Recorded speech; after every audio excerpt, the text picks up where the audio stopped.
ایک بھائی صاحب ہیں جن کا اکاؤنٹ کچھ دن پہلے ٹک ٹاک نے بین کر دیا. 20 ملین فالوورز تھے اور کچھ بلین ویوز تھے.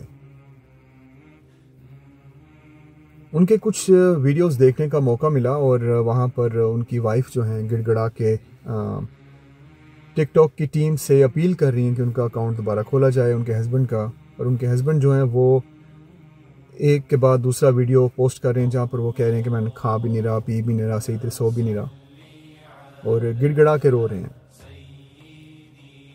ان کا ایک ویڈیو میری نظر کے سامنے سے گزرا جو کہ انہی دنوں انہوں نے ایک نئے اکاؤنٹ سے اپلوڈ کیا، جو کہ جب وہ حج پہ گئے تھے یا عمرے پہ گئے تھے تو وہاں پر دعائیں کر رہے ہیں. تو میں سوچ رہا تھا ایک چیز کہ شاید ان کی کوئی دعا قبول ہوئی ہو جس میں انہوں نے جنت الفردوس مانگی ہو. شاید ان کی کوئی دعا ضرور قبول ہوئی ہوگی، کیونکہ جنت کو جانے والا رستہ جو ہے نا وہاں پر ناچ گانے سے آپ نہیں جا سکتے. یہ اور بات ہے کہ آپ کی سوچ شاید اس طرح کی ہو اگر آپ اس فیلڈ میں ہیں، لیکن یہ آپ بھی جانتے ہیں، یہ میں بھی جانتا ہوں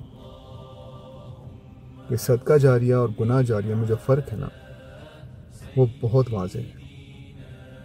جب آپ کی زندگی میں کوئی ایسا چینج آتا ہے جو کہ آپ کو پسند نہیں ہے نا، تو آپ یہ تھوڑا سا اپنے ذہن پہ زور ڈالیں اور اپنے آپ سے پوچھیں کہ کیا آپ نے تو ایسی دعا نہیں مانگی جس کی وجہ سے اللہ تعالیٰ آپ کو ایسی سچویشن میں لے کے آئے.